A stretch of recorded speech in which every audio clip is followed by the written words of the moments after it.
Menurut Kepala Dinas Pertanian Kota Palembang, Hari Hadi, yang ditemui Selasa 20 September 2016 mengatakan, untuk mengantisipasi banjir di musim penghujan sekarang, pihaknya telah membangun saluran pembuangan air serta dam di area lahap pertanian, seperti di wilayah Kertapati, Gandus, dan Kalidoni.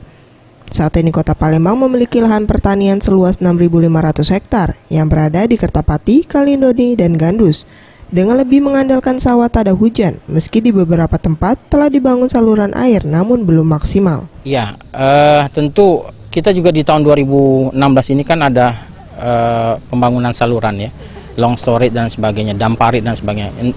Antara lain adalah gunanya agar pada saat musim hujan juga air itu tidak masuk ke lahan, bisa disebarkan kepada saluran-saluran yang kita bangun.